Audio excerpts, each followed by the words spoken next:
Good morning, I'm Maiki Oreta, and this is Executive Insights, where we get unparalleled perspectives from the people shaping today's business scene. Today, we bring you our interview with Joey Bondoc, the Director of Research at consultancy firm Colliers Philippines. He talked to us about the property sector. The dynamics are changing on the macroeconomic front, given the anticipated changes in monetary policy. Right now, at this junction, where is the property sector? And more importantly, where is it headed? Very strong economic prospects for the Philippines, Mikey, because again, in 2023, last year, we grew by 5.5%. The Philippines was the fastest growing economy in Southeast Asia. So imagine that we even grew faster than Indonesia, Vietnam, Singapore. These are our more progressive nations, neighbors in the region. But if you look at 2024, the forecast is also looking very good. IMF are projecting the Philippines to have a very strong growth for 2024. ASEAN Macroeconomic Research Office, AMRO. And the forecasts now range from 5.8 to about 6.2%. So that's a very good growth prospect for the Philippines. Again, the Philippines likely to be one of the fastest growing economies in Southeast Asia, not the fastest. I think based on forecasts right now, we're only behind Vietnam in terms of growth projection. And I think what really works well for the Philippines is that we have a very young workforce population, average age 25. If you look at Thailand, average age 40, Japan 45. And you have these BPO employees. Speaking of our economic prospects, how much of a rate cut are you projecting? Well, that is a challenge, Mikey, for the Philippine economy. Because again, basic interest rate at 6.5%. There are reports saying that the central bank is now considering cutting interest rates by the third quarter of this year, fourth quarter, perhaps first quarter of 2025.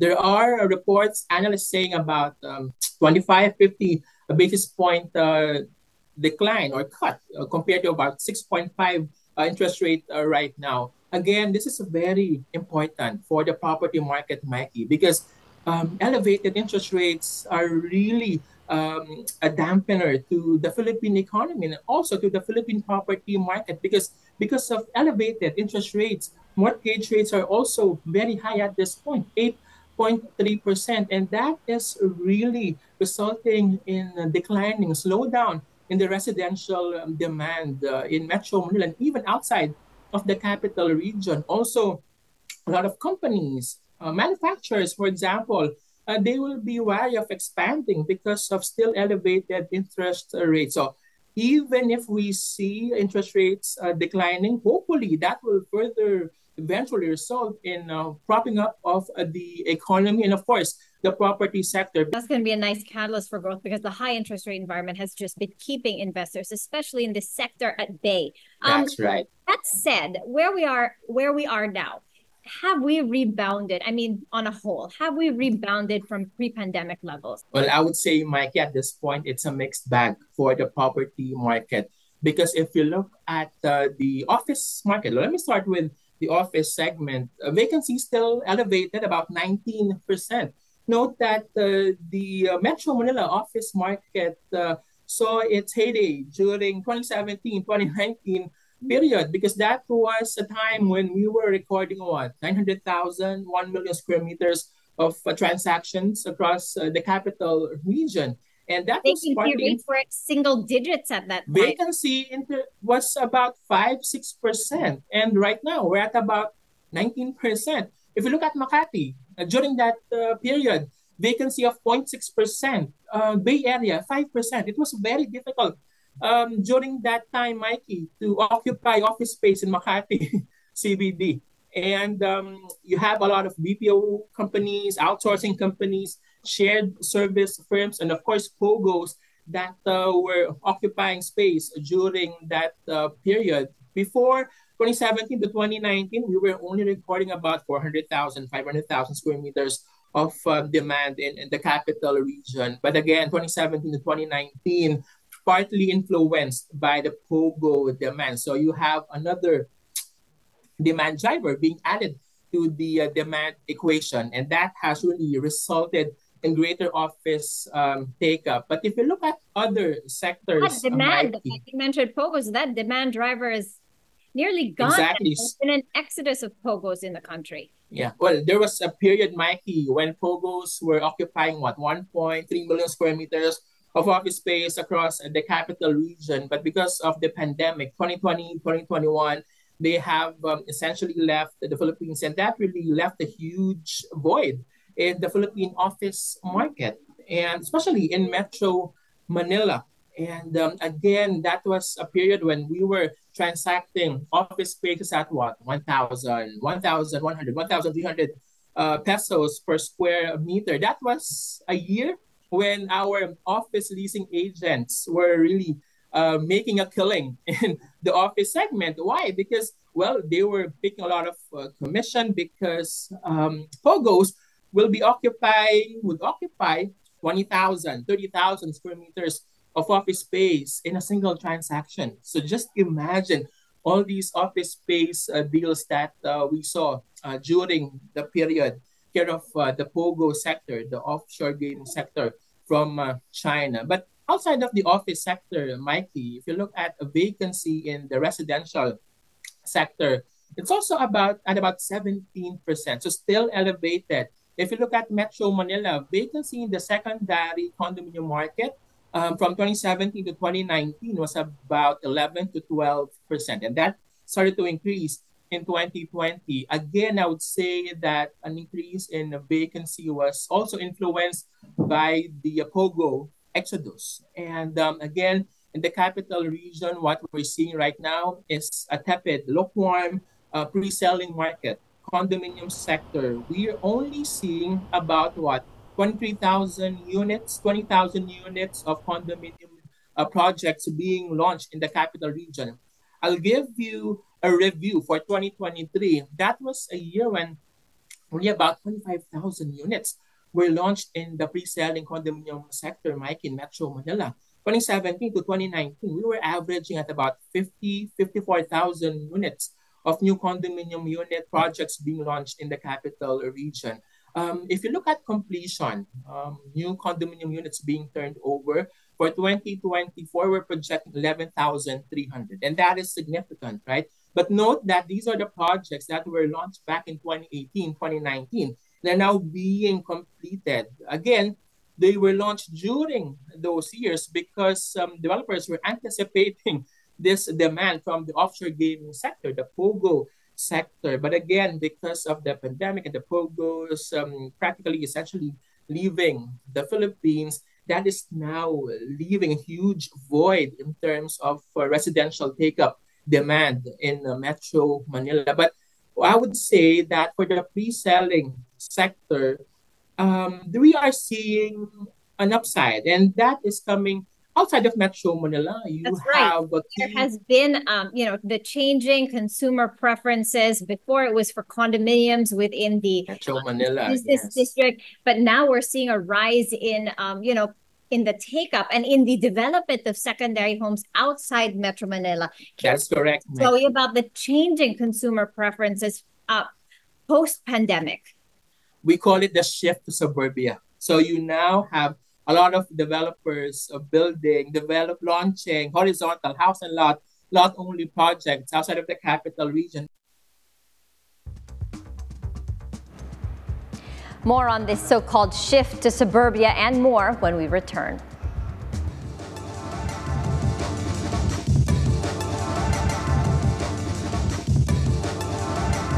Welcome back to Executive Insights. I'm Maiki Oreta. Let's delve deeper into the so-called shift to suburbia and more with Joey Bondoc, the Director of Research at Colliers Philippines. So you now have a lot of developers launching horizontal house and lot only projects outside of the capital region. That's why we always say that the appetite for horizontal remains unequivocal at this point. There's a steady demand for these horizontal projects in Cavite, Laguna, Batangas. So you have Calabarzon, Central Luzon, Central Visayas, Western Visayas, Northern Mindanao, again, the Oro, and of course, Davao region. Based on our data, these are the top 6 regions in terms of horizontal launches, house and lot only. And the project's price increase would range from about 6 to 15% annually from 2016 to 2023. So that's a steady, stable increase in terms of residential prices for the horizontal segment. That you have to note, Mikey, that for these 6 key regions outside of Metro Manila, they are the major regions where we see deployment of Filipinos working abroad. So OFWs, of course, continue to send home remittances, send in money for their families, loved ones here in the Philippines. That's why you see a lot of developers aggressively launching these projects, horizontal developments outside of And Metro Manila, mixed-use projects also. in They mixed-use try to projects, especially differentiate themselves. where everything is within reach. You have developers right now aggressively launching master plan projects and are following the 15-minute community rule. When you have, for example, an office space, a mall, hospital, clinic, school within your master plan community. For example, if you have a typical township, so of course you would have the usual office, residential project, mall, hotel. But right now, developers are really ramping up their differentiation strategy. They are launching golf estates, which we are seeing, for example, in Villar City. You have developers such as Rockwell also aggressively launching all these leisure, resort-themed developments within their master plan communities, DMCI, Ayala Land, and we believe that this will be the norm moving forward for developers to further differentiate, because this is a very important strategy that they need to employ to stand out in a fiercely competitive residential market in the Philippines. Yeah, especially as the infrastructure the government's ramping up spending on the That's correct, Mikey, because infrastructure allocation of 5 to 6% every year of our country's national economic output, of our GDP, that translates to about what? 1 trillion pesos in infrastructure allotment every year. And that will do a lot of wonders for the Philippine property market. And because this is the backbone of the Philippine property sector, infrastructure. Definitely, it makes definitely, Mikey. Because at Colliers, we always say that the projects that are near infrastructure developments, public projects that really have this high growth potential in terms of price appreciation. Also, they'll be able to lease out their condominium unit. That's why being near near an infrastructure project will likely be the norm moving forward. And we believe that the government's Build Better More initiative will further drive and influence the development strategies of a lot of property firms in the medium to long term. Infrastructure makes everything more exciting. Investments in That's correct. You can even get the foreign direct investments from overseas. Sana. That's important. On the topic of infrastructure, Joey, what are the infrastructure projects that you're most excited about in terms of their potential to increase property prices? Oh, definitely. We see the new Manila International Airport in Bulacan, really a game changer. I would say that these infrastructure projects, Mikey, in the country, across the Philippines, that will be implemented by the government and even their private sector partners, the developers themselves, will really be game changers for the property market in the Philippines. You have the new Manila International Airport in Bulacan. And this is a major reason why you have Mega World aggressively land banking and acquiring massive parcels of developable land in Bulacan. You also have, for example, Subway. This is what? 450 billion peso funded by JICA. This represents about what? 3% of our country's GDP. Imagine that, a single project contributing that much to our national economic output. And it will really improve ease access between Northern Metro Manila to NAIA Terminal 3. You also have MRT 7, new parts of Quezon City, Northern Quezon City, all the way to San Jose del Monte in Bulacan. You also have other airport projects lined up for expansion, modernization, including the Davao international airport. So I would say that these projects will really be instrumental, including the North-South Commuter Railway. So very exciting projects that will really further prop up land values, property prices across the Philippines. We're taking another break. Up next, we'll talk about energy efficient office spaces and co-working facilities. This is Executive Insights. We'll be right back.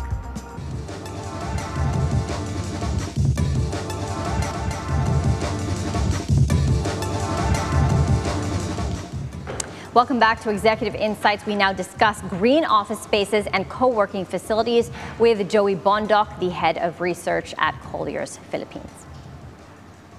On another front, on the environment, Yes. There's greater demand from BPOs for very green, energy efficient spaces. It used to be a nice to have, but now it seems that it's become a must have. That is correct. About this shift in green tech and green technology for commercial real estate. That's right, Maiki. Again, as I highlighted previously, a lot of companies, tenants, for them being in a sustainable green office building used to be a nice to have. Now it's a must have. It's part of their checklist. So you have this mandatory checklist by outsourcing companies when they inspect an office space.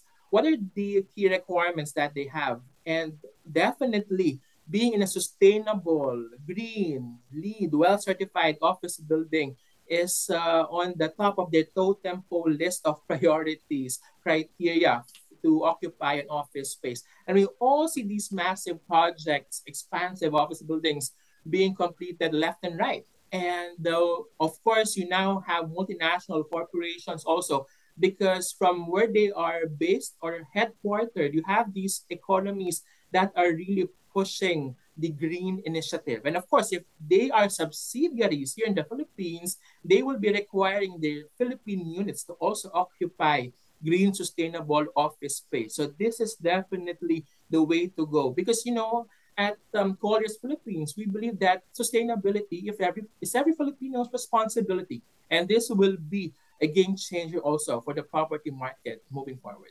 Well, it's definitely a step in the right direction. That's now, on right. the demand side for office spaces, where is it coming from? Is it mostly before it used to be largely from the POGOs. Right now, yes. What's picking that up? Well, mostly previously, as I mentioned, POGOs would occupy about a third of total transactions, account for one third of total deals in Metro Manila. But right now, we're seeing government agencies also occupying massive office space. Government, you have to know all the traditional. That's correct. So one of the major drivers of office leasing in Metro Manila that we have seen recently is the government, because they have been transferring to newer, more higher quality office spaces, because they were in old buildings before. Also, BPO companies, because these outsourcing companies still occupy office space. Of course, we have to note that some BPO companies continue to rationalize office space. Previously, they will be occupying 3 floors, 2 floors now down to a single floor. So they have been rationalizing their office space during the pandemic as employers are okay with hybrid work hours. That's correct, Mike. Downsizing or right sizing, and I think that's going to be a trend forever. That's a better term, right sizing. So they're looking at the right mix, in fact, of office leases that they will be taking up. Because right now, what is also evident in the market, Mikey, is the work from anywhere initiative. Because right now, you can work in a co-working, flexible space. I understand and we believe that one demand driver for the work from anywhere initiative program by developers is the growth in the co-working flexible workspace segment. You have to note that at the height of the pandemic in 2020, vacancy in the co-working space even reached 40%. Now it's down to about 20%.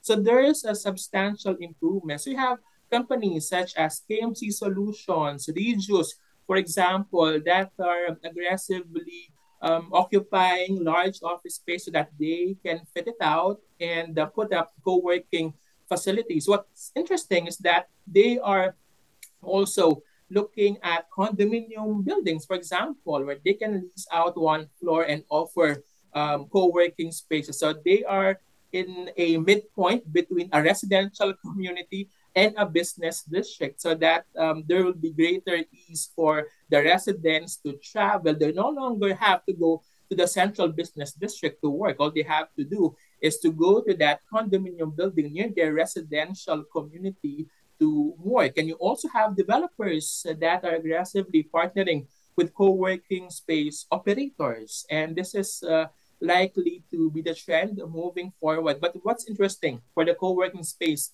sector, Maiki, is that it is very viable also to have a co-working space within a mall. Because in a mall, you have access to parking, you can partner with other mall retailers. For example, if you work, after you work 9 to 5, you can watch a movie, you can eat at your favorite F&B restaurant. It you also can benefits the the economy of the mall per se. exactly. I mean, the podium with all the BDO employees, it's filling the restaurants, it's filling that's the right. they work and they play in that same environment. Yes. Imagine after you work, for example, you can even renew your license. And what we found out, Mike, is that based on a Colliers USA survey, if you have co-working employees in your flexible facility, flexi space facility, they have the greater propensity to shop more, spend more, and stay longer in a mall. And we believe that mall operators should also start integrating co-working spaces into their retail establishments, because if I may now shift to the retail segment, we believe that mall operators need to innovate and renovate, otherwise they will evaporate and dissipate. And we believe that one innovation strategy that mall operators need to do, aside from adding Instagrammable spaces to their retail establishments, is to have in-house co-working facilities. Very interesting. And that was it for today's show. I'm Maiki Oreta. See you tomorrow for more key perspectives on executive insights, only here on BNC, the Bilyonaryo news channel, always on top.